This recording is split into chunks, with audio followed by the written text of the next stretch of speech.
et comment placer son argent en 2026. Vous vous posez des questions sur votre patrimoine? Comment le constituer, le faire croître, le gérer ou le transmettre? Le particulier et ses experts vous écoutent et vous conseillent en toute indépendance. Votre patrimoine à la loupe, un podcast imaginé par le particulier. Je suis Pauline Janico, journaliste au particulier, et dans cet épisode, je vais vous parler de Lucas, trentenaire, qui vit en région parisienne. Cet ingénieur a emprunté il y a quelques années pour acheter son logement. Il détient aussi de l'épargne sur un livret A et sur un PEL. En fin d'année, il a reçu son 13e mois et il se demande où le placer dans ce contexte de forte incertitude. Quel placement doit-il privilégier, sachant qu'il n'a pas forcément besoin de cet argent dans l'immédiat et qu'il ne veut pas prendre trop de risques? Autre problème, son PEL ouvert il y a 15 ans sera bientôt clôturé. Où peut-il placer les sommes qu'il a accumulées dessus? Pour lui répondre, je reçois Gilles Belloir, directeur général du courtier en ligne Placement Direct. Bonjour Gilles Belloir. Bonjour Pauline. Comme Lucas, de nombreux épargnants se demandent où placer leur épargne dans ce contexte fiscal et économique instable. Lucas détient des liquidités sur un livret A. L'épargne de précaution, c'est indispensable, mais pour quel montant et sur quel placement? Oui, tout à fait, Pauline. On conseille habituellement aux épargnants de disposer de 3 à 6 mois de salaire sur leur livret A et ou leur livret développement durable afin de faire face à des dépenses imprévues de manière à récupérer l'argent rapidement. Quel est le rendement? Il baisse, j'ai l'impression, le rendement du livret A. Alors oui, effectivement, le livret A a eu son rendement qui a baissé progressivement après une forte phase de hausse. Il était passé en août dernier à 1,7% et pour le 1er février, on anticipe que son taux soit à nouveau en baisse aux alentours de 1,4 ou 1,5%. Et pour quelle raison? Alors la raison en est que le taux du livret A est indexé sur 2 choses. D'une part, le niveau de l'inflation et d'autre part, ce qu'on appelle les taux interbancaires, c'est-à-dire le taux auquel les banques se prêtent l'argent entre elles. Ce sont 2 taux finalement qui sont en baisse sur les 6 derniers mois. C'est la raison pour laquelle, du coup, on va constater cette même type de baisse sur le taux appliqué sur les livrets réglementés. Donc, quelles sont les solutions si on a déjà fait le plein sur ces placements réglementés? Alors, je dirais que ça dépend de ce que vous voulez faire. Assez naturellement, si vous êtes orienté sur des livrets bancaires, vous pourrez aller voir les livrets non réglementés, qu'on peut aussi appeler super livrets. Ce sont des livrets dont la fiscalité est un petit peu différente puisque les intérêts sont soumis aux prélèvements sociaux, mais qui fonctionnent globalement de la même manière, avec des taux sur les livrets que vous pouvez trouver sur Internet aux alentours de 2%. Donc, après avoir retiré les prélèvements sociaux, on est sur un ordre de grandeur à peu près identique à ce que vous pouvez avoir sur du livret A, avec un avantage en plus, c'est que ces livrets-là sont en général pas plafonnés. Alors, le plan d'épargne logement de Lucas, il sera fermé cette année. Pourquoi et que doit-il faire des sommes qui ont été placées dessus? Effectivement, c'est une mauvaise nouvelle pour Lucas et également pour les épargnants qui ont ouvert un PEL à partir de mars 2011, Ouais. puisque dès lors que son PEL aura dépassé 15 ans, il sera automatiquement fermé par sa banque. Et dans ce cas-là, il se pose la question pour Lucas de savoir où réinvestir. J'aurais tendance à lui dire d'aller faire un tour du côté des assurances-vie, en particulier du fonds en euros de l'assurance-vie qui a repris des couleurs ces dernières années, Ouais. avec un taux de rendement aux alentours de 2,5% sur l'année 2025. Donc ça peut être un bon point pour lui. Le rendement est autour de 2,5%. Est-ce qu'il y en a qui font mieux? Oui, effectivement. Alors déjà, si vous allez sur Internet, vous allez pouvoir trouver des taux de rendement qui sont de base plus élevés, avec une prime sur les contrats mutualistes qui ont tendance à verser plus sur le fonds en euros que d'autres types d'acteurs. Sur l'année 2025, vous pouvez vous attendre à avoir des taux de la part de mutualistes aux alentours de 3,5%. Ouais. Voilà, auquel il faut retirer tout de même les prélèvements sociaux. Alors justement, il y a les prélèvements sociaux, il y a aussi d'autres frais. Quels sont-ils? Oui, quand vous investissez en assurance vie, vous avez globalement 2 types de frais. Vous avez des frais sur les versements et des frais qui sont prélevés annuellement sur l'épargne investie.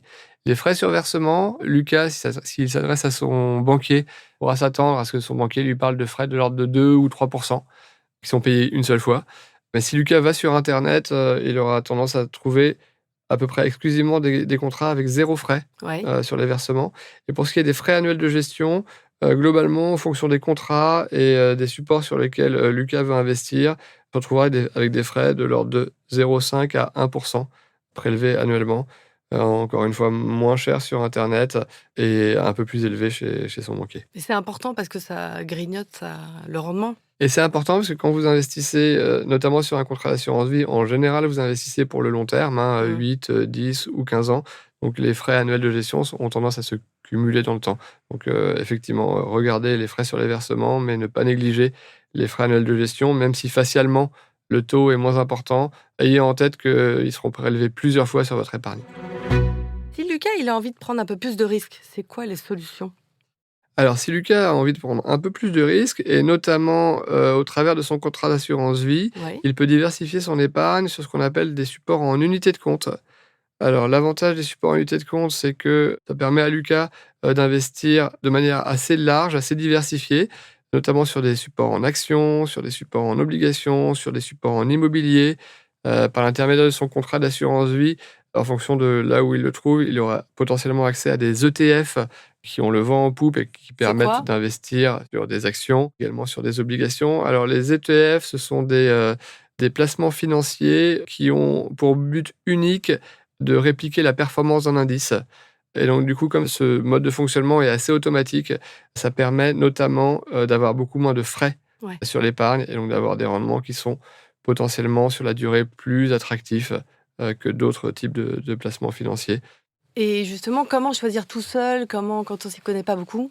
Alors, je dirais que les conseils principaux à appliquer quand on veut finalement diversifier son épargne et prendre un peu de risque, la première chose, c'est d'évaluer son horizon d'investissement. Donc, il faut que Lucas réfléchisse à pour combien de temps il investit. S'il investit pour 2 ans, on va avoir tendance à lui préconiser d'investir uniquement sur des supports non risqués. Pourquoi? Parce qu'il faut avoir du temps pour absorber d'éventuelles baisses de marché financier. Ouais. C'est la première chose. La deuxième chose, Lucas doit évaluer sa capacité à perdre de l'argent. Aussi. Voilà, donc sur une partie de son épargne, je pense qu'il faut que Lucas se pose la question de combien d'argent est-ce qu'il peut investir sans être gêné de voir les marchés financiers baisser de 20 ou 30% par exemple sur une année, hein, ça existe.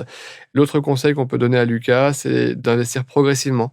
Alors par exemple, les versements programmés sont une bonne manière d'investir dans le cadre de l'assurance vie pour limiter l'effort d'épargne dans le temps et puis surtout ne pas nécessairement investir au moment où les marchés financiers sont élevés. D'accord, ouais. Ça, c'est une bonne manière de limiter les risques. Il y a aussi les sociétés civiles de placement immobilier, les SCPI, qui peuvent permettre de diversifier ces placements. Elles ont été très chahutées ces dernières années. Comment les choisir? Alors oui, effectivement, les SCPI, ce sont des véhicules d'investissement qui permettent d'investir dans l'immobilier, en particulier l'immobilier professionnel, avec différents avantages, en particulier le fait que vous avez besoin d'un ticket d'entrée qui est globalement faible, l'ordre de quelques centaines Accessible. d'euros, pour investir dans de la logistique, dans des bureaux, dans des commerces, dans des établissements de soins, par exemple. Voilà, le marché immobilier professionnel a pas mal souffert ces dernières années. Et effectivement, bon, donc les prix sont en baisse, ce qui veut dire que pour les porteurs de parts de SCPI, globalement, ça a été une mauvaise nouvelle puisque Mauvaise leur année, épargne a eu ouais. tendance à se dévaloriser. Ça peut être aussi un bon point d'entrée Ouais. maintenant pour investir sur des SCPI. Alors, notre conseil chez placementdirect.fr, c'est d'aller sur des SCPI qui sont diversifiés, c'est-à-dire qui mélangent du bureau, de la logistique, des commerces, d'un point de vue donc secteur. Également diversifié d'un point de vue géographique. Les SCPI européennes permettent de limiter le risque en investissant dans plusieurs marchés financiers, en France, en Espagne, en Italie, au Portugal, éventuellement en Grande-Bretagne, en Irlande. Voilà, le fait de profiter de ces véhicules d'investissement pour avoir une épargne qui soit mieux diversifiée et donc globalement qui absorbe mieux les éventuels, Les risques. Ouais. les éventuels risques, c'est un bon point. Et pareil, les SCPI, c'est très chargé en frais. Comment les limiter? Alors les SCPI, ça a eu été très chargé en frais, Ouais. moins maintenant. Notre conseil chez placementdirect.fr, c'est d'aller voir les nouvelles générations de SCPI. Ouais, il y en a beaucoup. Alors, Beaucoup il qui y en sont a lancés. quelques-unes qui se sont lancées depuis 4-5 ans, on va dire, 5-6 ans. Donc, ce sont des SCPI qui fonctionnent sur un modèle différent. Les SCPI traditionnels prélevaient à l'entrée entre 8 et 12% Ouais. de frais, ce qui est vraiment très, très important. Les nouvelles générations de SCPI ne prélèvent pas de frais d'entrée. Non, Voilà, en contrepartie de frais de gestion qui sont un peu plus élevés. c'est ça, faut Euh, regarder aussi. Voilà, mais quand on fait le calcul, globalement, ça reste des véhicules d'investissement qui sont moins chargés en frais et plus rentables pour l'épargnant. Et qui sont, dans la mesure où ce sont des SCPI qui se sont lancés récemment, qui sont globalement à l'achat d'immeubles dans le cadre d'un marché qui, lui, est baissier. Donc, globalement, ce sont des SCPI qui peuvent aujourd'hui faire des achats à bon compte et qui peuvent permettre à l'épargnant d'espérer une rentabilité supérieure aux SCPI traditionnels qui, elles, ont souffert. On rappelle, la rentabilité moyenne, elle est autour de 4. La rentabilité moyenne est aux alentours de 4%. Les nouvelles générations de SCPI sans frais d'entrée visent une rentabilité moyenne dans la durée aux alentours de 6%. Voilà, et ont distribué 7 ou 8% ces dernières années. Donc, voilà. Très bien, mais merci beaucoup pour ces réponses. Je rappelle que vous dirigez la plateforme placementdirect.fr. Merci d'avoir écouté cet épisode. Vous pouvez retrouver votre patrimoine à la loupe sur Figaro Radio et toutes les plateformes de podcast.